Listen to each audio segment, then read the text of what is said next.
un objectif précis. Pour le webinaire d'aujourd'hui, on avait un objectif précis dans la tête. Améliorer la production orale, ça va, mais comment le faire? C'est-à-dire, comment je peux passer de la compréhension à la production? L'objectif, c'était divisé en 3 points différents. Apprendre des mots et des expressions avec des phrases types. Quand vous commencez à apprendre le français, surtout au niveau A1, A2, vous apprenez par cœur des phrases types, des phrases fixes qui sont toujours mémorisées parce qu'elles sont répétées plus de 7 fois.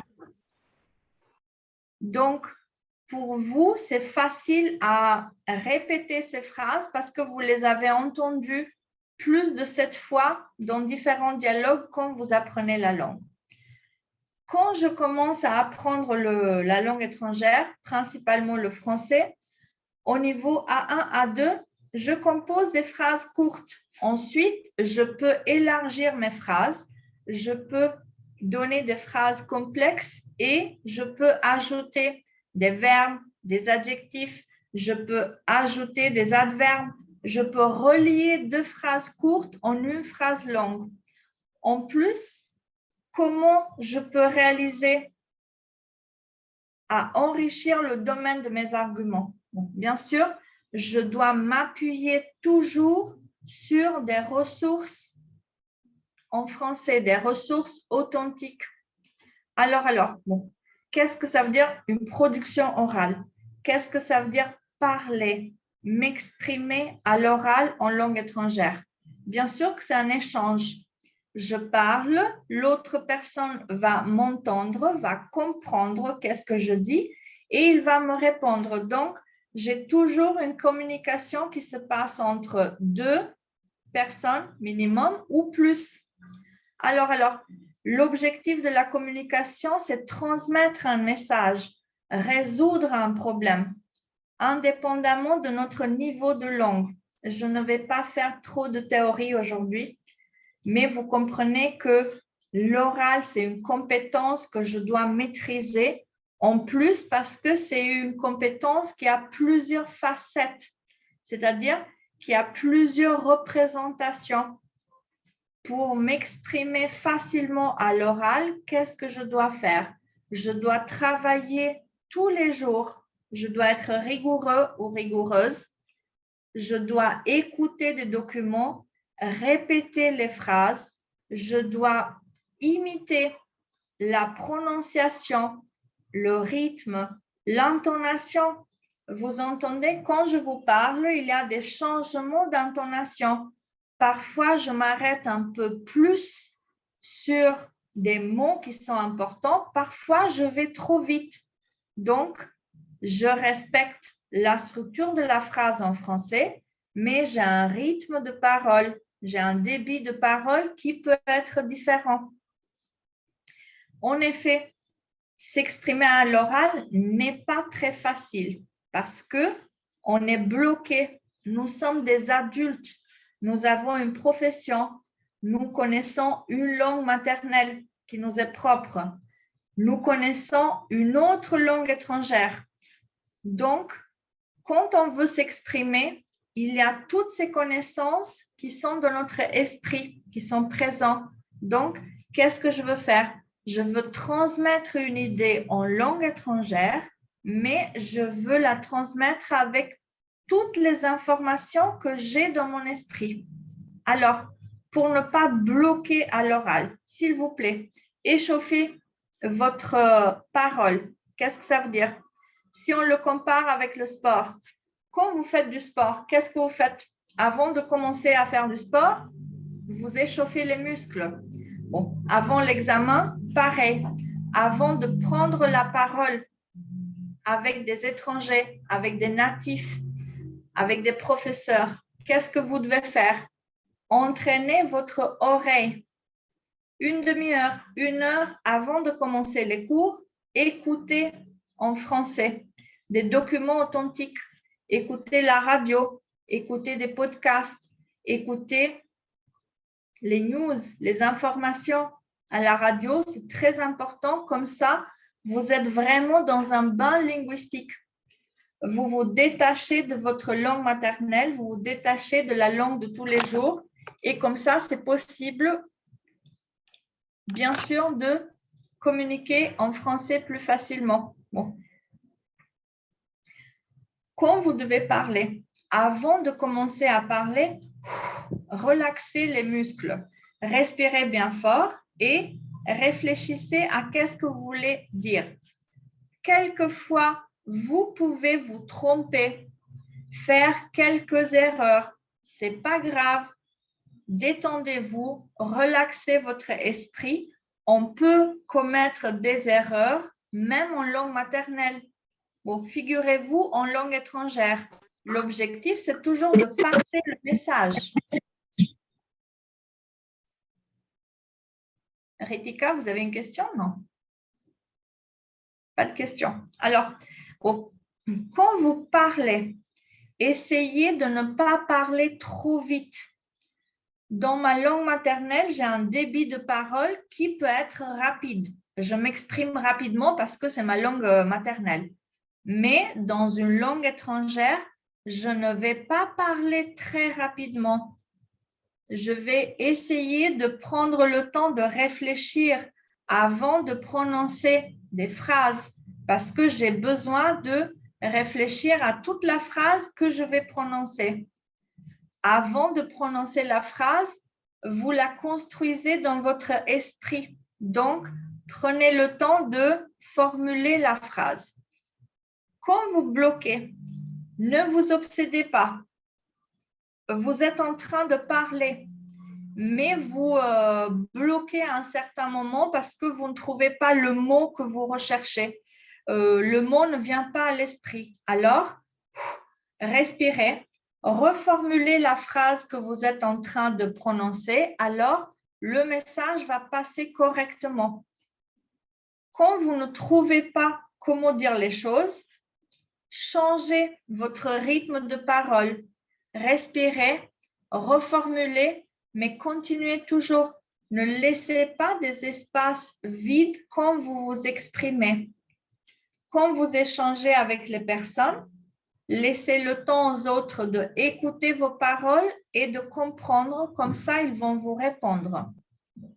Chaque fois que je veux me présenter aux examens de langue ou je veux communiquer avec des natifs, qu'est-ce que je dois faire?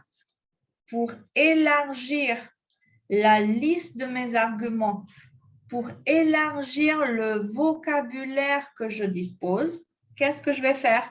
Je vais écouter des sources documentaires, c'est-à-dire je vais aller écouter le journal, je vais répéter des informations que je vais écouter pour vous entraîner. Quand vous écoutez le journal la première fois, vous comprenez de façon globale. Mais si vous écoutez les mêmes informations plus de 5 fois, vous écoutez 5 fois les informations, vous aurez la capacité de raconter qu'est-ce que vous avez entendu parce que vous avez les mots-clés disponibles dans la piste audio que vous avez entendue. Écoutez des documents authentiques des méthodes. Quand vous apprenez le français, vous avez pas mal de documents audio. Écoutez les documents audio. Cherchez la transcription. Cherchez tout le document écrit. Répétez les transcriptions. Alors, qu'est-ce que vous pouvez faire? Quand vous écoutez les documents des méthodes de français, des méthodes d'apprentissage, qu'il s'agit de méthodes de niveau A1, A2, B1, B2 ou C1, qu'il s'agit de méthodes pour les enfants ou pour les adultes, répétez les dialogues, mémorisez la façon de s'exprimer, l'intonation, le rythme, la bonne prononciation. Comme ça, vous apprenez en parallèle à imiter l'expression orale des natifs. Donc, essayez de faire des jeux de rôle. Par exemple, dans votre méthode d'apprentissage du français, vous tombez sur un document de restaurant. Je suis au restaurant. Il y a le serveur qui arrive. Il prend la commande. Il y a deux personnes qui passent la commande, qui arrivent au restaurant. Ils commandent à manger, à boire. Bon, le serveur, il va leur demander qu'est-ce qu'ils veulent boire, qu'est-ce qu'ils veulent manger. Quand ils commandent de la viande, le serveur va demander quel type de cuisson pour la viande. Alors, qu'est-ce que je fais? Je vais écouter le document plusieurs fois. Comme ça, je vais me mettre dans la position du serveur. Quelles sont les phrases que le serveur va prononcer? Comment il va les prononcer? Je vais répéter à voix haute. Comme ça, vous allez écouter qu'est-ce que vous prononcez. Je vais répéter qu'est-ce que j'ai entendu. Une deuxième fois, je vais me mettre dans la position des clients. Alors, je vais repérer, je vais identifier dans le dialogue toutes les phrases qui sont prononcées par les clients. Alors, quand je vais écouter la piste audio, je vais répéter les phrases prononcées par les clients. J'ai toujours la transcription devant les yeux. Comme ça, je peux bien mémoriser comment ça s'écrit et comment ça se prononce. D'habitude, imiter, c'est toujours une très bonne façon d'acquérir une bonne prononciation, une expression orale libre. Vous allez répéter 2-3 fois les mêmes phrases. La troisième fois, la phrase va arriver à votre esprit comme si c'était votre langue maternelle. Le jeu de rôle, si vous avez la possibilité dans les classes avec les autres, c'est toujours un top parce que je me mets dans une situation. Bon, alors, quand je m'exprime à l'oral, il y a bien sûr des caractéristiques particulières. Si je m'exprime à l'oral, bien sûr que j'ai des idées. Avant de commencer à parler, j'ai déjà effectué 2 actions. J'ai lu, lire avant de parler, et j'ai entendu, j'ai écouté. Donc, lire et écouter sont les 2 verbes qui précèdent la parole, le parler. Alors, bon, je vais trouver mes idées grâce à mes lectures, grâce à mes écoutes. La structuration des phrases, je vais faire référence aux structures que j'ai déjà lues ou entendues dans différents dialogues, à la radio, dans les podcasts. Bon, vous écoutez, j'imagine, des youtubeurs français.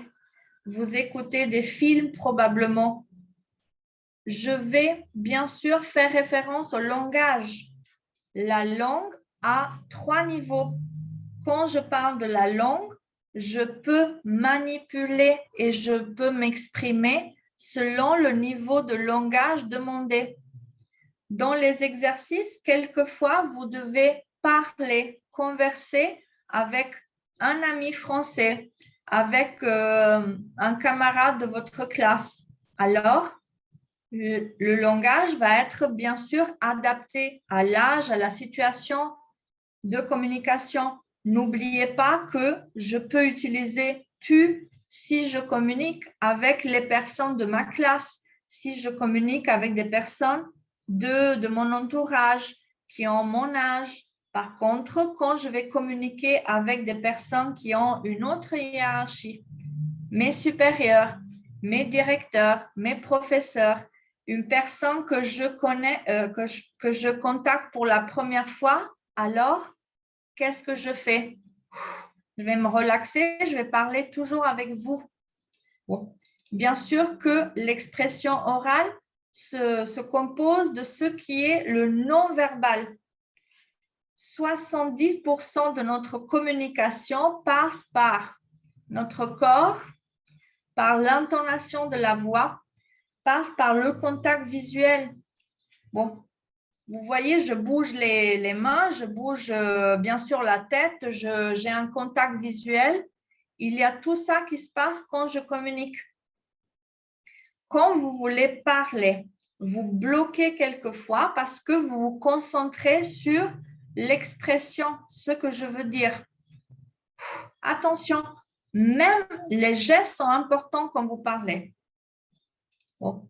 Tout ce qui est de la voix, les acteurs, les professeurs à la radio, à la télévision, les youtubeurs, les podcasteurs, tout le monde utilise le pouvoir de la voix pour transmettre un message. On va accentuer avec la voix. Grâce à la voix, je vais accentuer quels sont les mots ou les groupes de mots les plus importants dans ma phrase. À l'oral, je peux le faire seulement grâce à la voix parce qu'à l'écrit, je peux changer, bien sûr. Quand vous parlez, n'oubliez pas de faire des pauses, de respirer. J'ai remarqué pendant longtemps, pendant l'expérience qu'on a eue avec des candidats pour le DELF et le DALF, quand le candidat il se présente pour l'examen, trop de panique, vous oubliez de respirer. S'il vous plaît, gardez des moments de silence, respirez, laissez le temps d'un paragraphe à l'autre, comme ça, vous pouvez bien sûr vous exprimer. Alors, bon, je vous avais promis que je vais vous apprendre des mots et des expressions avec des phrases types. Bien sûr que je vais le faire. Je vous rappelle en français ce que Sorab a écrit. Si vous avez des questions, n'oubliez pas de le mettre sur la chat box. Je vais vous répondre. Et vous pouvez m'interrompre, bien sûr, si quelquefois je parle trop vite et vous ne me comprenez pas. Alors, toutes les expressions que j'utilise dans une langue étrangère, je les apprends à partir du niveau A1. Bon. Les expressions personnelles, c'est des expressions figées que j'ai appris à utiliser et que je peux aujourd'hui utiliser facilement. Bon. Par exemple, quand je veux me présenter, je veux présenter quelqu'un d'autre, je connais déjà les structures de présentation. Moi, je dis, moi, c'est Edlira, je suis enseignante de français, je suis formateur de formateurs pour le DELF, j'ai une longue expérience, donc je connais les structures de présentation. Ça, vous le connaissez très bien, je ne vais pas m'arrêter sur les parties qui sont très faciles pour vous. Quand je veux épeler le nom, je vais insister sur la prononciation des lettres. Quand on apprend l'alphabet, par exemple, je vais dire « Je m'appelle Wassim ». W-A-2-S-I-M. Je vais clarifier la prononciation et l'écriture de mon prénom. Ou je vais dire « Je m'appelle Héloïse ». E-L-O-I-S-E. Je prononce comme ça parce que j'ai appris à le faire au niveau A1. Bon. Quand je veux me présenter, je veux parler de moi-même, j'ai différentes expressions pour le faire. Vous voyez, je vous ai laissé 3 colonnes séparées. Vous pouvez bien sûr vous inspirer des colonnes pour faire des activités de parole chez vous. Faites-le à voix haute. Si vous voulez faire un exercice pour la bonne prononciation et pour la prise de parole, enregistrez-vous. Utilisez le magnéto de votre téléphone intelligent. Appuyez sur le magnéto, prononcez les phrases à voix haute. Vous allez écouter, vous allez comprendre que vous prononcez correctement en français. Alors, quand je parle de moi-même, j'ai différentes expressions types. Bon. Je ne vais pas m'arrêter sur les expressions faciles parce que, à ce que je sais, vous avez principalement le niveau B1, B2, C1. Corrigez-moi si je me trompe. Jusqu'ici, vous me comprenez, ça va? Est-ce que vous pouvez répéter? Je ne suis pas entendue. Hein? Manisha, qu'est-ce que vous n'avez pas entendu? Je n'ai pas entendu. Qu'est-ce que vous demandez? Si vous me comprenez jusqu'au présent. Oui, bien sûr, bien sûr. Alors, Oui. voilà, vous avez un très bon niveau. Moi, je suis sûre. Merci beaucoup. Bah, je connais les apprenants de Learn French en ligne. D'habitude, ils ont un très bon niveau. Alors, quand je veux exprimer les émotions ou les sentiments, qu'est-ce que je peux faire? Bien sûr que j'ai différentes structures, j'ai différentes expressions pour le faire. Vous connaissez pas mal d'expressions en français pour donner une impression de tous vos sentiments. Ah, vous dites quel dommage, mais c'est très bien, bravo, waouh, ça me fait peur. On dit ouf, mais ça va. J'aime, je n'aime pas. Vous avez appris déjà pas mal de structures dans les dialogues que vous avez entendus, dans les dialogues, dans les pistes orales des méthodes que vous utilisez en classe pour apprendre le français. Je passe rapidement parce que pour vous, ça doit être connu. Tout ce qui est les relations sociales, les échanges avec les personnes. Comme vous dites, excusez-moi, vous pouvez répéter, je me présente, etc. Bon, je vais dire bonjour, bon anniversaire, joyeux anniversaire, etc. C'est des structures que vous connaissez déjà, j'imagine. Quand je me mets dans les conversations, quand je dois gérer les conversations, les échanges avec les personnes, bien sûr que je dois comprendre et je dois répondre. Bon. Si je dois me lancer parce que je veux demander comment on appelle ça en français, je vais dire, mais qu'est-ce que ça veut dire? Comment on appelle ça en français? Qu'est-ce que ça veut dire insubmersible? Ça veut dire quoi insubmersible? Vous avez des structures déjà prêtes. Donc, répétez les structures, apprendre par cœur une structure et essayez toujours de reformuler la structure, de changer. Bon. Vous avez des structures dans votre esprit que j'imagine. Bon. Quand vous demandez à expliquer quelque chose, vous me demandez par exemple, qu'est-ce que c'est un souk? C'est un magasin, un souk. Vous avez entendu le terme souk dans un dialogue et vous dites, mais qu'est-ce que c'est qu'un souk? Comment ça se prononce? Comment ça s'écrit? Vous pouvez répéter. On a des formulations différentes. Si je veux demander une information ou je veux demander des explications, toujours, je demande.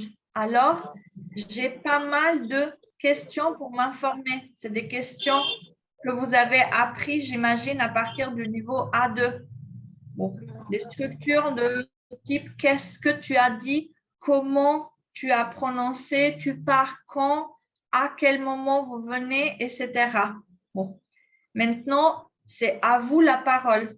Moi, je vais vous donner l'expression, vous allez me donner des exemples. Donner son point de vue. À partir du niveau B1, l'apprenant en français, il est toujours obligé à donner son opinion, à argumenter. Donner son point de vue, ça veut dire que j'ai lu beaucoup d'informations, j'ai entendu des documents, donc je peux m'exprimer. Alors, quand je veux exprimer mon point de vue, qui veut se lancer sur le chat ou à l'oral tout simplement? Vous allumez le micro. Donnez-moi une phrase avec je crois que pour donner votre opinion.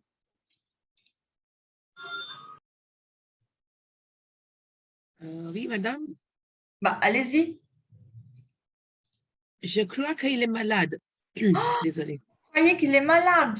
Ouh là là, je crois qu'il est malade, le pauvre. Parce qu'il n'est pas venu au bureau aujourd'hui. Ah, d'accord, mais vous avez une information. Je crois qu'il est malade. Bon, j'espère qu'il va récupérer bientôt. Voilà. Bon, je vous laisse un autre exemple si vous voulez bien. C'est des structures faciles. Merci bien de me donner un exemple. Bon, moi, je connais Paul. Je crois que Paul, il a froid. Ou je crois que Paul parle anglais. c'est des structures toutes simples, mais vous avez une phrase parfaite en français. Alors, quand vous voulez dire si vous êtes d'accord ou quand vous voulez nuancer votre opinion, vous pouvez dire oui, oui, c'est vrai. Ouais, je suis d'accord. Ou vous dites peut-être, si tu le dis, si tu veux. Quelqu'un a un exemple à me donner? Je crois qu'il pleut aujourd'hui. Shweta, vous me dites, je crois qu'il pleut aujourd'hui. Oh, je crois qu'il est malade ou je crois qu'il pleut aujourd'hui. Bon. Si vous croyez qu'il pleut aujourd'hui, probablement il y a des nuages gris sur le ciel. Bon. Alors, quand on se lance sur des expressions du type oui, oui, c'est vrai, peut-être. Alors, je vous fais des exemples, comme ça vous imitez les exemples pour les adapter à votre discours. Vous dites, bon, Berlin est une grande ville, oui, c'est vrai, je confirme. Je peux dire tout simplement oui ou je peux ajouter oui, oui, c'est vrai. Il fait froid ce matin, oui, tu as raison, il fait très froid. Ou il pleut. Je vais dire, il fait très froid, oui, mais il ne fait pas chaud. C'est une autre formulation pour dire qu'il fait froid. Si je vous dis, on reviendra dans cette boutique, dans ce magasin, on se rencontrera en ligne, vous dites, oui, peut-être. C'est une nuance. Ruchi, merci. Alors, on peut y aller si on veut. On peut y aller, moi, si on veut. Oui, on peut y aller. C'est-à-dire, je vous laisse le choix, aller ou pas. C'est à vous de choisir. Merci bien de répondre sur la chatbox. Bon, c'est comme ça qu'on travaille quand on est en webinaire. Vous interagissez rapidement. Alors, si je suis d'accord ou pas du tout d'accord, mais je veux être gentil parce que vous êtes assez diplomate en français, vous avez un tas d'expressions que vous pouvez utiliser. Lancez-vous, donnez-moi un exemple. Alors. On peut y aller si on veut. Bon, Ruchi, vous êtes gentil comme d'habitude. Manisha, vous pensez autrement.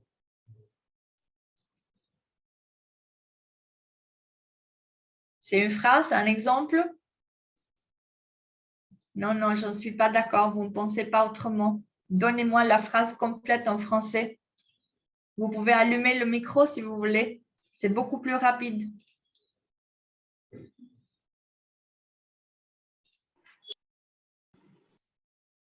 Il y a un problème de connexion? Okay. Je comprends bien. Il y a un problème de connexion apparemment. Alors, si je dis, bon, on est en retard, mais je dis non, mais non, voyons, on n'est pas en retard. On est toujours pile à l'heure. On n'est pas en retard. Bon. Si vous me dites que vous avez regardé un super film, vous me dites que c'est un super film. Bon, je ne suis pas d'accord. Je ne trouve pas que c'est un super film. Les acteurs, c'est nul.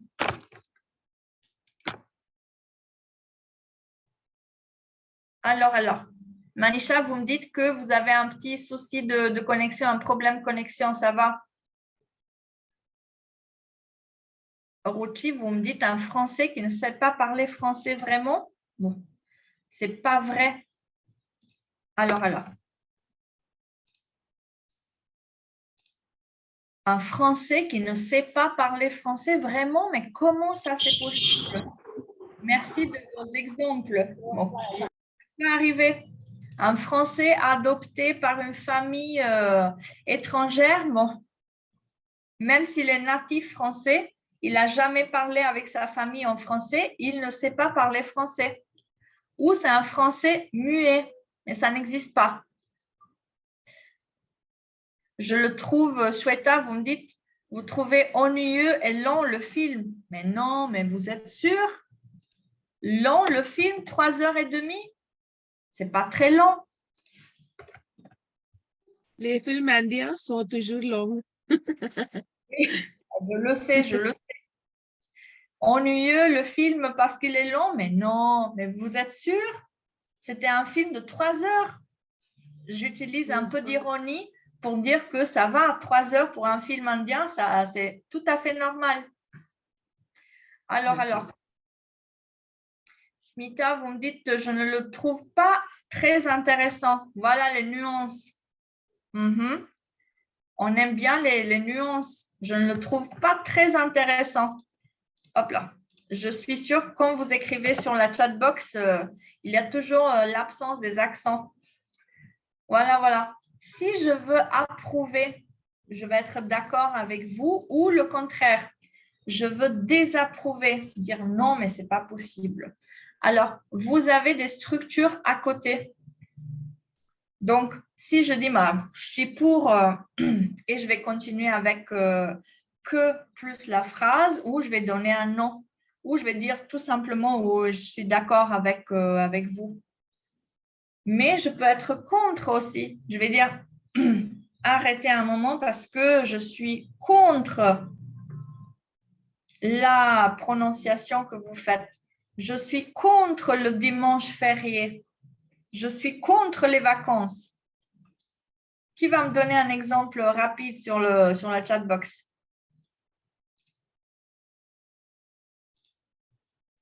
Oh, Shweta, vous dites, je suis contre la guerre entre la Russie et l'Ukraine. Le président russe, il a dit que ce n'est pas une guerre. Il s'agit justement d'une opération militaire. Je suis contre, voilà, bravo à vous. Je suis contre la guerre entre la Russie et l'Ukraine. Bon, moi, à la base, je suis contre toutes les guerres. Je préfère faire l'amour et pas la guerre. Je vais tenter la prononciation Archin. C'est bien? Je n'ose pas prononcer les prénoms que je ne connais pas. Je suis contre la décision de l'avortement aux États-Unis. Voilà, voilà. Bon. On est contre la décision d'avortement aux États-Unis. C'est un sujet de débat très, très bien. Être pour ou contre cette décision d'avortement. Bon. Moi, je suis une féministe, donc je suis d'accord avec toutes les femmes qui décident de faire ce qu'elles veulent. Quand on veut protester, par exemple, Madame, l'avortement, c'est quoi? L'avortement, c'est-à-dire renoncer à la grossesse, avorter. Getika, vous me demandez le terme en anglais. Oui, je comprends pas. Oh. En anglais, le terme, c'est un peu plus complexe. C'est l'abort. Abort. Voilà. Ruchi, vous me dites, je suis pour la résurrection du monument dépendant. Je suis tout à fait contre la décision de couper les arbres. Ouh là là. Ouh là là. Ouh là là. Alors, pour la résurrection du monument, je suis tout à fait contre. Bon, le tout à fait, c'est un plus. Je suis tout à fait, c'est-à-dire je suis complètement, je suis carrément. À l'oral, on a tendance à utiliser l'adverbe carrément. Je suis carrément, vraiment, pour dire oui, contre la décision de couper les arbres. Bon. Moi, j'aime beaucoup les arbres, les plantes et les animaux, donc je suis tout à fait d'accord avec vous, Ruchi. Voilà, voilà. Alors, Getika, vous avez eu votre réponse? L'avortement, c'est un sujet qui fait parler. Alors, si je vais protester, vous avez voulu dire cependant, j'ai compris. Je suis contre l'avortement. Voilà, voilà. C'est un peu complexe la phrase, mais ça marche. Voilà, il y avait quelque chose qui ne passait pas, c'est-à-dire il y avait un terme qui était un peu complexe. Bon, c'est des petites fautes de frappe routine, ne vous inquiétez pas. Quand vous voulez protester, par exemple, bon, vous n'êtes pas d'accord, vous dites « Ah non, non, non, non ». Quand il y a les professeurs qui arrivent avec des questionnaires, dites-moi qu'est-ce que vous en pensez pour la littérature du 18e siècle. Vous dites « Mais ah non, mais encore un questionnaire, c'est trop. Ah non, encore ». Vous imitez la prononciation, donc plus vous répétez ce genre de phrase, plus vous allez faire utiliser dans votre langue le français que vous entendez dans les dialogues. Alors, bon, si je veux dire ce que je sais, ce que je ne sais pas, bon, deux structures faciles, une en mode affirmatif et une autre en mode négatif. Je sais que... quel jour on est aujourd'hui? Oh, Priya, mais vous ne voulez pas aller au resto chinois. Pourquoi? Allons au resto chinois? Ah non. Bon, seulement si vous dites, ah non, encore? Mais ça fait déjà 2 fois qu'on va au restaurant chinois. On peut changer. Priya, moi, je pense que vous aimez manger chinois. Mais c'était un exemple nécessaire pour l'exercice. Voilà, voilà. Bon, quand vous dites « je sais, je ne sais pas », alors, moi, je sais que la fin de la semaine, c'est encore loin. Je sais que c'est encore loin. La fin de la semaine, ça paraît très, très loin. Mais si je veux dire le contraire, quand je dis, bah, je ne sais pas. Alors, ça ouvre le dimanche, la banque, ça ouvre le dimanche, vous dites, je ne sais pas, je ne sais pas, pour être correct. Alors, quand j'exprime la certitude, quand je suis sûre, certaine de ce que je dis et des informations que j'ai, je peux m'exprimer, mais aussi je peux donner la probabilité, une possibilité. Alors, je vais dire, bon, je suis absolument sûre, je suis certaine, je suis sûre et certaine pour accentuer 2 fois que je suis sûre que, et je vais le faire suivre par un verbe. Bon. Quand j'exprime la probabilité, je dis bon, peut-être. Alors, qui se lance vers la chat box? Je sais que tu saches la vérité. Alors, si je dis je sais que tu connais la vérité. Oui, je connais la vérité, mais je ne vais pas parler parce que c'est un secret. Je sais que tu connais la vérité, Getika. Oui. Moi aussi, je sais que vous connaissez la vérité, mais vous ne parlez pas. Oui. Je vais donner un exemple. Allez-y, Priya. Je suis certaine qu'ils m'ont.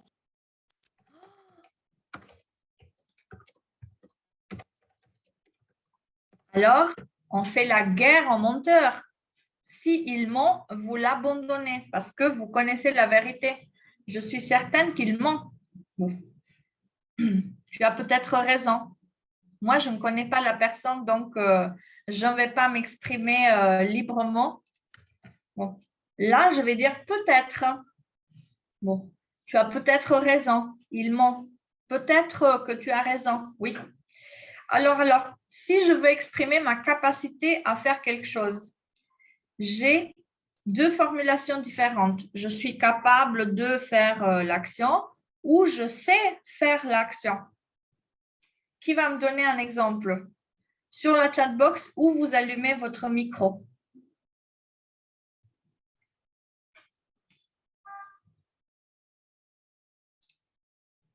Oh, je sais nager. Oui. Merci bien. Je sais nager. Moi, j'aime nager. Quelqu'un d'autre capable d'enseigner en 3 langues. Maya, mais vous êtes une super femme. Je pense que très, très bien. Je suis capable d'exprimer mon point de vue. Shweta, merci bien. Oula, capable d'exprimer mon point de vue. C'est bien. Vous pouvez bien sûr le faire correctement en français. Capable de compléter la tâche à l'heure. Ouh là là, bravo. Vous complétez la tâche à l'heure. C'est-à-dire compléter, respecter l'heure pour compléter la tâche. On vous demande de compléter la tâche en 3 minutes. Vous le faites en 2 minutes et demie. Capable d'apprendre beaucoup de langues. Oh, Priya, vous parlez combien de langues? Parce que vous apprenez beaucoup de langues. 4 langues. 4. Oui. Ça va, c'est déjà pas mal. Ruchi me dit, je suis capable de parler plusieurs langues, mais je parle une seule en général. Bon. D'habitude, oui. Quand on s'exprime en une seule langue, sauf quand on parle en franglais. Que je commence la phrase en français et je termine la phrase en anglais pour me faire comprendre. Mais ça arrive rarement, ne vous inquiétez pas. Alors, capable de faire le voyage. Oh, Smita, vous me dites, je suis capable de faire le voyage. Bon. Moi, j'aimerais partir en voyage avec vous. Merci bien. Ouh là là. Capable de lire ce roman dans 1 heure. Oh, mais vous lisez quel roman? C'est Le Petit Prince que vous lisez? Parce que lire dans 1 heure, non. En 1 heure, voilà. Lire le roman en 1 heure. De finir mes travaux tout de suite, Ria. Capable de finir mes travaux tout de suite, c'est-à-dire les travaux ou les tâches. Je ne suis pas trop sûre qu'est-ce que vous voulez dire.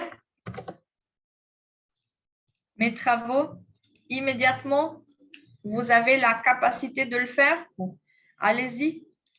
Ouh là là, capable de chanter les chansons des différentes langues. Oh, ouh là, moi, je n'ose pas prononcer les prénoms que je ne connais pas. Je m'excuse si je ne vous prononce pas le prénom. Ce sera mon plaisir. Masmita, merci bien. Alors, quand je vais exprimer mon désir de faire quelque chose ou d'avoir quelque chose, bon, qu'est-ce que je vais utiliser comme structure? Vous connaissez bien, quand je vais dire je voudrais, j'aimerais, vous l'avez appris déjà quand vous avez le niveau A1+. Bon, qui va me donner un exemple de je voudrais, j'aimerais? Madame, moi, Priya, allez-y. je voudrais un chocolat chaud, s'il vous plaît. C'est pas vrai. Moi, j'aimerais apprendre le japonais, mais vous me connaissez très bien, Priya, et je vous connais très bien. Moi, j'avais préparé déjà une phrase avec le chocolat chaud. Ici, il fait chaud. Il fait chaud. Pas grave. Un chocolat chaud, ça fait toujours plaisir. Oh, le seul monsieur de ce soir que je vois sur la caméra, parce que à part des prénoms, je ne peux pas vous identifier, vous me dites que vous êtes capable de parler et lire la langue arabe. Moi, j'aimerais bien apprendre l'arabe un jour. Ça m'intrigue. À part la cuisine, la langue, ça m'intrigue aussi. J'aimerais faire de l'équitation. Ouh là là, faire de l'équitation. J'ai entendu des candidats internationaux qui me disent « j'aimerais faire de l'hippisme ». Bon, ça marche, ça peut passer, mais l'équitation, c'est beaucoup plus précis comme mot. Merci bien. Je voudrais voyager à Paris l'année prochaine. Ouh là là, vous avez déjà une date, Ria? Parce que je pourrais venir avec vous. Je peux vous servir de guide et on va voyager ensemble. Oui, madame. Vous avez déjà fixé la date? Non. Non, pas encore. Ça va? Ça va? réussi le DELF B1 avec de bonnes notes. Oui, j'aimerais obtenir des bonnes notes au DELF B2. Ruti, vous me connaissez bien, vous dites le prof veut bien que l'élève soit à l'heure. Oui, oui. Madame, je voudrais, Vite, allez-y. je voudrais ajouter quelques observations. Allez-y. Je voudrais ajouter quelques observations.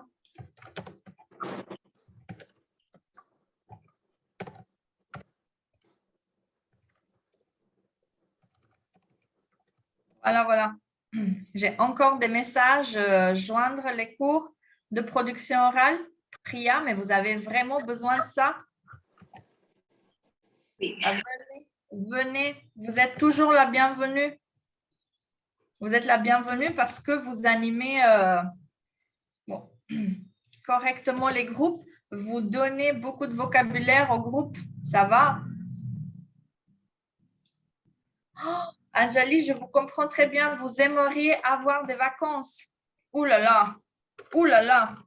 Une jeune maman qui aimerait avoir des vacances. Mais bien sûr, c'est tout à fait normal. Aider les enfants pauvres. Oh, un chou. Si je gagne à la loterie, je vais aider les enfants pauvres. Mais pas seulement les enfants, les familles pauvres en général. Voilà, voilà. Alors, est-ce que j'ai raté quelques messages? Faire de la cuisine française. Oula! Moi, je suis toujours curieuse de la cuisine indienne. Vous voulez faire de la cuisine française? On peut faire un échange.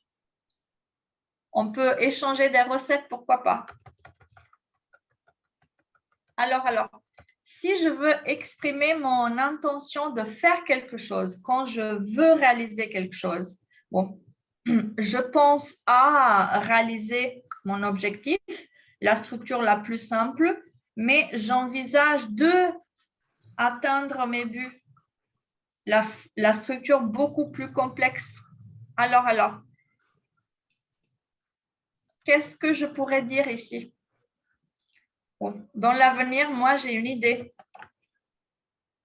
Je pense à ou j'envisage de faire quelque chose. Je pense à déménager bientôt ou j'envisage de déménager bientôt. On envisage de voyager en Europe.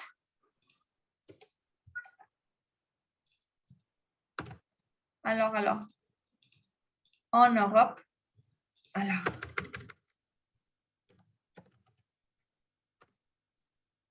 Je laisse les espaces comme ça marche. Ça va. Ne vous inquiétez pas, Priya, c'est des fautes de frappe. Trop d'émotions. Vous êtes ému. Améliorer la prononciation. Bon, pour améliorer la prononciation, bon, je vais vous donner des astuces en classe. Anjali, pas de souci. Travailler comme interprète. Ouh là là, c'est difficile d'être interprète. Archin, je prononce correct, j'espère. Excusez-moi si je vous prononce mal les prénoms. Non, madame, c'est bon. C'est Ah, Archie. Oui. C'est Archin, ça va. Être interprète, c'est pas facile du tout. Mais oui, je sais. il donne beaucoup d'adrénaline à votre esprit. Et vous restez jeune si vous le faites parce que c'est un exercice pour votre esprit. Alors. Oui, c'est vrai. Madame? Oui? La dernière point, c'est comme un synonyme de je me rêve que. J'aimerais que, oui, c'est tout à fait comme ça. Donc, si je veux aussi exprimer une obligation, je suis obligée, je dois faire des choses, ou une interdiction, un arrêt, un stop, alors j'ai 3 cas de figure. Je dois plus l'infinitif, il faut, ou il est interdit de. Alors, quand vous voulez vous exprimer correctement, bon, moi, j'ai des obligations. Je sais que, bon, quand on est étudiant, pour rentrer à la cité universitaire, je dois rentrer avant minuit parce que sinon, j'aurais des problèmes. Bon, quand j'étais étudiante, je le faisais. Mais quand on dit qu'il faut faire des choses, il faut faire des activités, bon, je vous dis, il faut que tu ailles te préparer maintenant. On n'a plus le temps. Tu ne peux pas rester là tout le temps. Et quand on dit qu'il est interdit, alors, qu'est-ce qu'on peut interdire? De fumer en classe?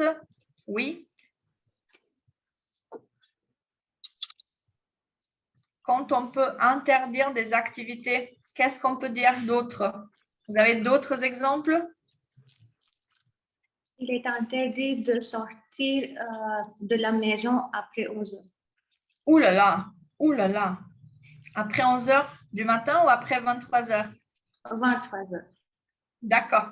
Interdit de sortir après 23 heures. Ouh là. Et interdit de parler au téléphone? Interdit de parler au téléphone, oui, en classe. Pendant le cours, oui. Pendant le cours, oui. Et pendant le cours, il est interdit de laisser son micro ouvert. Si vous ne parlez pas, ça va. Interdit de garer la voiture. Ouh là là, Shweta, ça va. Interdit de garer la voiture. Ça peut arriver, oui. Sinon, si vous garez, il y a une amende qui vous attend à côté. Ça marche? C'est pourquoi j'ai écrit ici.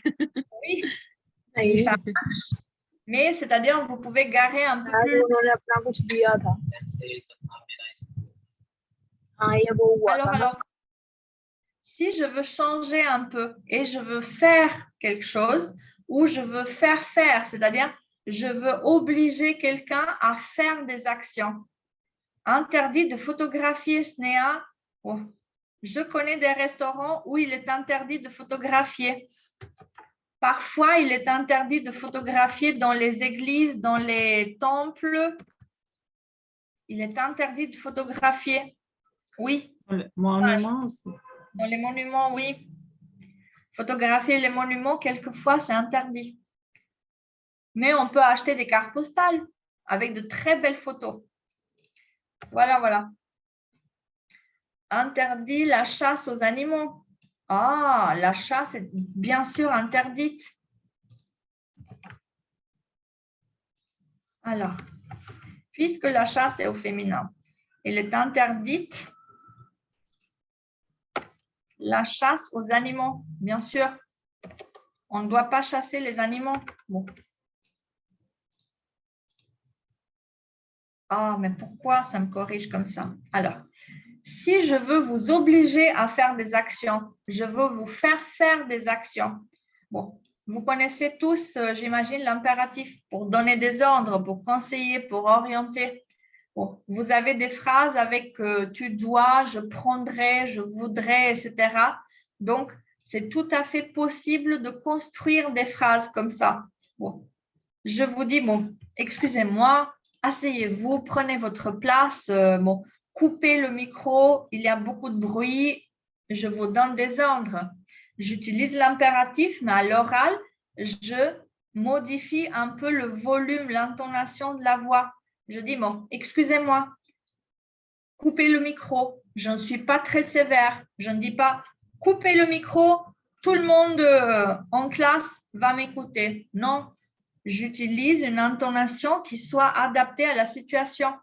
Bon, alors, si je dis vous devez, tu dois, tu peux, tu pourrais, etc., quel exemple vous pouvez m'ajouter? Moi, je vous ajoute pas mal d'exemples. Quand on dit, bon, vous devez tourner à gauche au prochain feu, ou si je dis, il fait un peu froid ici, ça veut dire que probablement, vous devez fermer la fenêtre et mettre le climatiseur. Oh, Snéha, vous me dites, venez vite, envoyez des photos. Priya, mais quelles photos vous voulez? Je comprends que c'est pour l'exemple, ça marche. Alors, envoyez tes photos. Envoyez. Bon, alors, si on dit envoyer, voilà, au pluriel, on va dire envoyer vos photos. Oui, j'ai besoin de vos photos. Je vous dis appuyez sur le bouton. cliquer sur le lien, etc. Bon, si je veux dire, je demande de l'aide, je dis, mais tu peux m'aider s'il te plaît? Tu pourrais me tenir ça? Tu pourrais m'expliquer cela? Tu pourrais m'éclaircir ce point grammaire? Je ne comprends pas. Mais quand je suis au café, je dis, je voudrais 2 cafés, s'il vous plaît. Je prendrai le plat d'agneau. Je voudrais une baguette, s'il vous plaît. Bien cuite, s'il vous plaît. Je suis bien gentille quand je demande parce que j'espère que l'autre personne toujours va répondre oui. Quand je veux répondre à une demande, je peux accepter et je peux dire oui, oui, d'accord. Je peux accepter, mais j'ai des réserves. Je dis oui, pourquoi pas, mais toujours. Je peux refuser, très bien. Je peux le dire non, non, non, désolé. Bon, je ne sais pas, je ne peux pas. Parce que dans la vie de tous les jours, je peux même refuser. Mais je peux accepter, mais sous réserve. C'est l'art de la négociation. À partir du niveau B1, vous négociez quand vous acceptez. Si je vous dis, ben, tu viens au marché avec moi, qu'est-ce que vous me dites? Vous venez au marché avec moi? On va acheter des fleurs, des chocolats. Vous venez ou pas? Oui, Ça ne m'intéresse pas. Ah, ça ne vous intéresse pas, Maya? C'est-à-dire que je vais dépenser beaucoup d'argent au marché. Si vous dites oui, vous pouvez ajouter oui volontiers parce que vous augmentez la dose de bonheur et vous êtes trop positif si vous dites oui, oui, volontiers. Bon, quand vous dites bon, pour utiliser, pourquoi pas? Je vous donne une idée, on va à la piscine demain.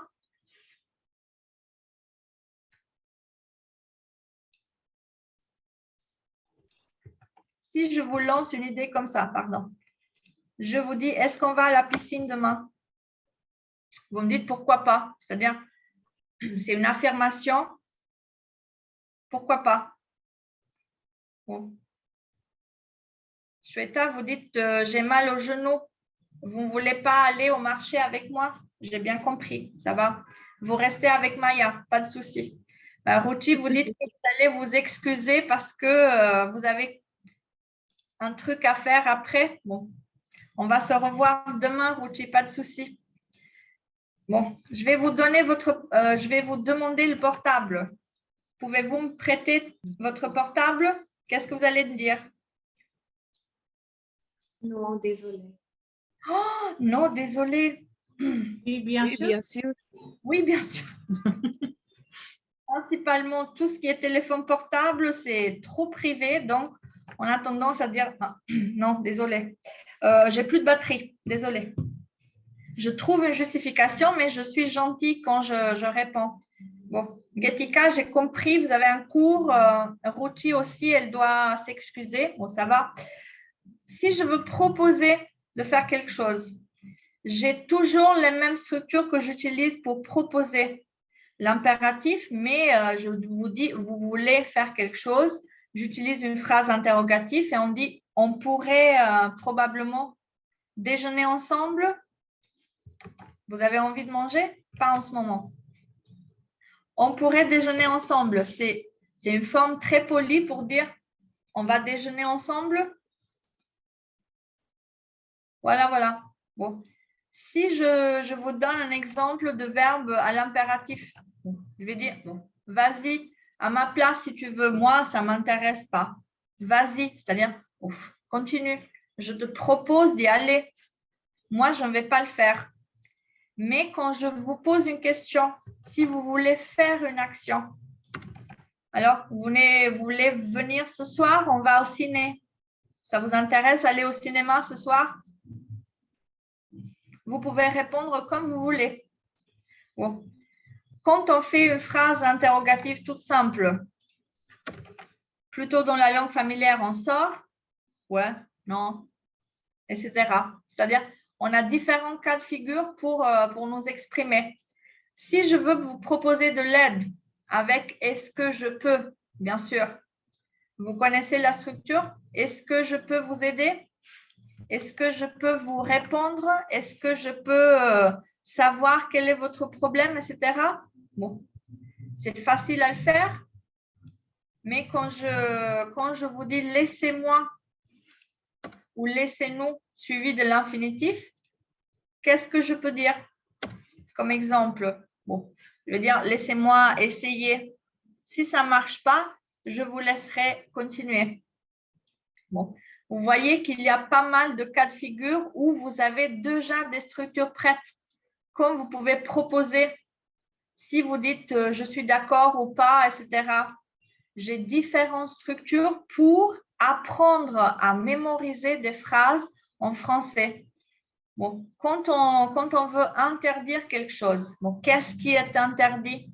Tout ce que je pourrais dire dans la liste des interdictions. Bon, en classe, d'habitude, on dit qu'il est interdit de fumer ou on dit tout simplement interdiction de faire l'action. Bon, ou on a la structure ne pas fumer en classe, s'il vous plaît. N'oubliez pas de ne pas fumer en classe. Bon, il ne faut pas suivi toujours d'un infinitif. Il ne faut pas fumer dans les hôpitaux. Les personnes sont malades et on utilise l'impératif négatif toujours. L'objectif, c'est toujours de reprendre. Il est interdit de parler en hindi en classe. Ouh là là, oui.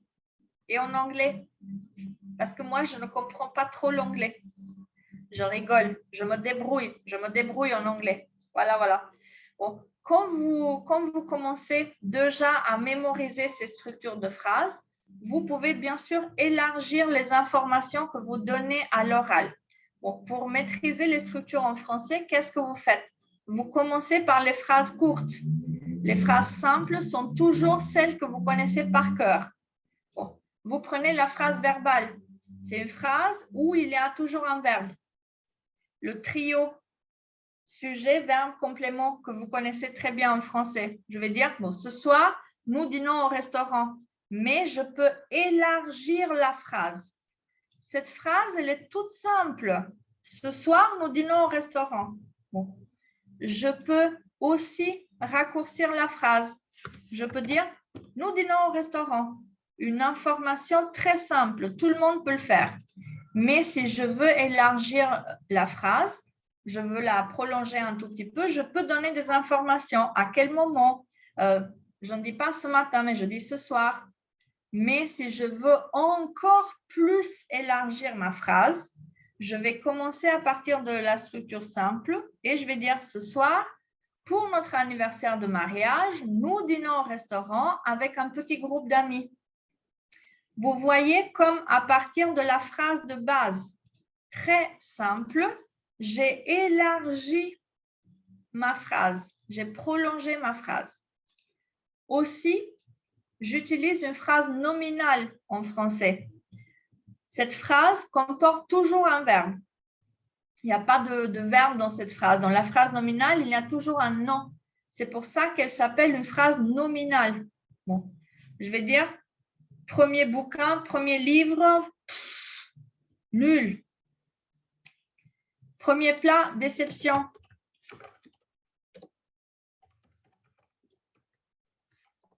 Premier livre de l'auteur, nul. Ça veut dire que je ne vais pas lire l'auteur. Bon. Les phrases simples, vous les maîtrisez très bien. Les phrases composées, comment elles sont construites? On a deux propositions qui sont coordonnées l'une avec l'autre. Bon. Par exemple, si vous dites des phrases qui sont déjà composées de deux éléments, il y a toujours deux éléments dans la phrase, bien sûr reliés par un articulateur. Je dis par exemple, le plat est appétissant, mais je n'ai plus faim. La première phrase, le plat est appétissant. La deuxième phrase, je n'ai plus faim. J'ai connecté, j'ai mis ensemble les deux phrases grâce à l'articulateur « mais ». Comme ça, je peux prolonger mon expression à l'oral.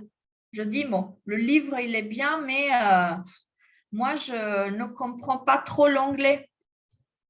Ça va, merci de la suggestion, mais le livre, je vais le lire après. j'ai aussi une possibilité de retrouver des phrases composées juxtaposées, c'est-à-dire qu'il y a deux phrases qui ne sont pas coordonnées, mais qui sont juxtaposées. Donc, si je vous dis « Nous sommes restés amis »,« Nous nous appelons souvent », alors, il y a deux phrases qui pourraient très bien survivre divisées, mais que j'ai utilisées dans une même phrase. Je vais dire, après le divorce, nous sommes restés amis, nous nous appelons souvent. Vous voyez que j'ai utilisé seulement une virgule par écrit et à l'oral, j'utilise l'intonation. C'est des phrases que vous pouvez bien sûr utiliser dans la vie de tous les jours en français. Bon, les phrases complexes sont un peu plus difficiles à maîtriser à l'oral.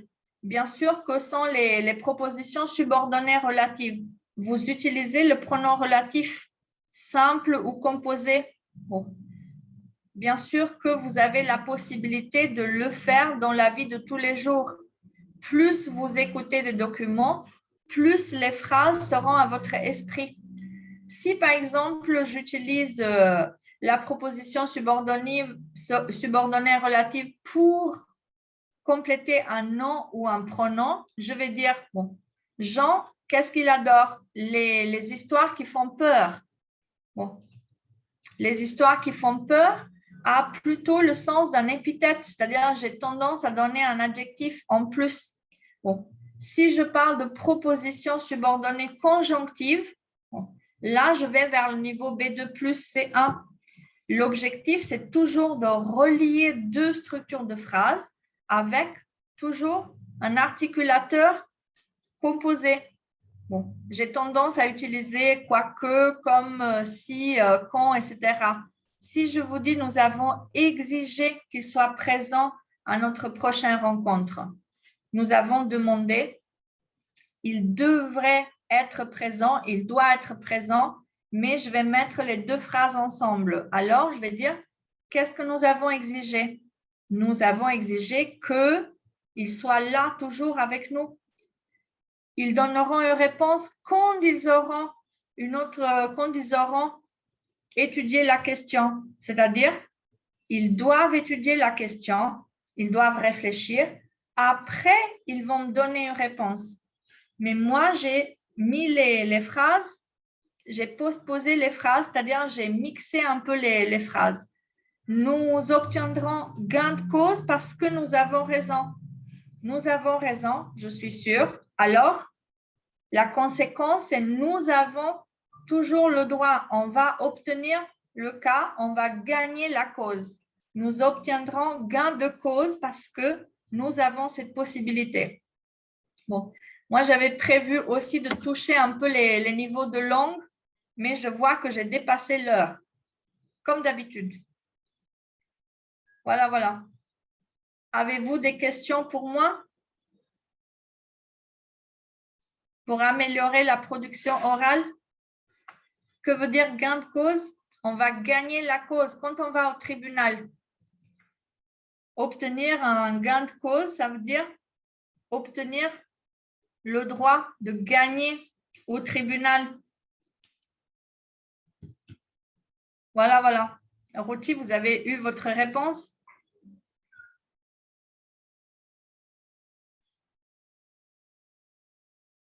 Faites attention aussi au niveau de langue quand vous vous exprimez à l'oral. Dans le langage, on peut diviser toujours la langue en 3 niveaux différents. La langue familière, que j'utilise avec les amis toujours. La langue courante, c'est la langue que vous entendez en classe, que vous entendez à la radio, à la télévision, au journal. Et il y a aussi la langue soutenue, la langue qu'on utilise pendant les discours politiques, qu'on utilise à l'université. Bon, je vous laisserai 3 exemples très simples pour parler d'un ami, un pote dans la langue familière. Je vais dire, bien sûr, un ami dans la langue courante. C'est le terme que tout le monde va comprendre, un ami. Mais si j'utilise la langue soutenue, la personne est une connaissance. Vous voyez, il s'agit toujours de la même personne. Mais la façon dont je m'exprime définit aussi mon niveau de langue que j'utilise. Bien sûr que quand vous vous exprimez, tenez toujours présent que vous cherchez à vous exprimer en langue courante.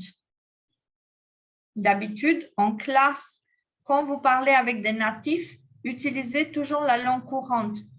Les documents audio que vous cherchez, c'est toujours de la langue courante. Bon. Moi, je vais vous écouter si vous avez des questions.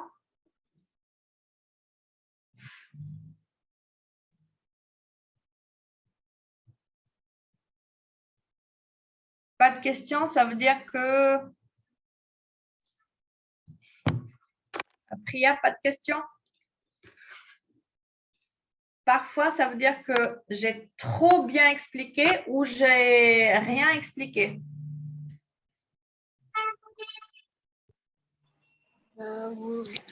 Vous avez bien expliqué, en fait. Je pense que le problème, c'est les pratiques. Hein.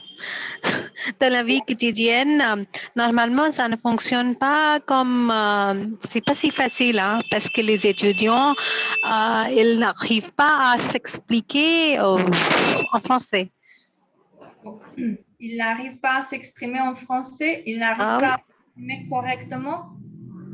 Oui, correctement et aussi parce que le niveau, quand on commence à parler avec les étudiants, les débutants plus spécifiquement, le problème qu'on fait face, c'est que on n'a pas, la structure, c'est quelque chose qui est spécifique à la langue, quelques langues, soit français, soit anglais, soit hindi.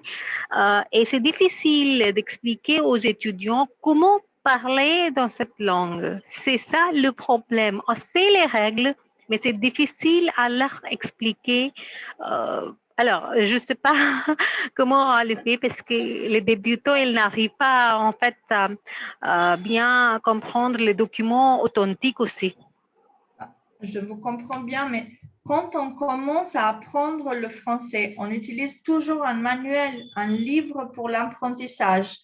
Donc, quand on utilise un manuel de notre époque qui a été mis au jour, qui est toujours harmonisé sur les niveaux du cadre européen commun de référence pour les langues, toujours, on commence à écouter des documents, on commence à lire. Bon, expliquer les structures de langue dès le début, c'est un peu compliqué. Il faut que les apprenants apprennent à imiter les prononciations de phrases très courtes, du type « Bonjour, je m'appelle, ça va, je parle espagnol, et toi ?» Donc, ce type de dialogue doit commencer à partir du niveau A1 parce que les phrases se construisent petit à petit. Bon, comme dit le proverbe, petit à petit, l'oiseau fait son nid. On a toujours tendance à partir par un élément qu'on connaît. Par exemple, au début, quand on apprend le français, on utilise des mots transparents. Je vais dire « j'aime la télévision » parce que télévision, c'est un mot transparent. Tout le monde va comprendre télévision. J'aime la télévision, mais j'ai la structure affirmative. Je vais écouter la structure négative. Je n'aime pas la télévision. Alors, dans l'esprit de l'étudiant, vous devez toujours calquer le besoin de prononcer. Parce qu'ils peuvent vous comprendre. Ils disent « Oui, madame, on a compris. » Mais est-ce que vous répétez? Pouvez-vous faire un dialogue en 30 secondes? Un petit dialogue. Les étudiants doivent toujours utiliser les acquis, c'est-à-dire toutes les informations qu'ils ont acquis, ils doivent les utiliser en classe. Oui, bien sûr. En fait, est-ce que c'est... en fait, je pense que le vocabulaire, si ça va à la main à main avec l'oral, n'est-ce pas? Et comment est-ce qu'on peut travailler le vocabulaire aussi? Parce que je pense que ce n'est pas bon de... Comment dire? Ce n'est pas bon de traduire les mots. chaque mot. Il ne faut pas les faire. Oui, au début, quand on est en niveau débutant vraiment, il faut traduire dans la langue du groupe ou dans la langue de la personne. Mais petit à petit, vous éliminez la traduction parce que le message passe.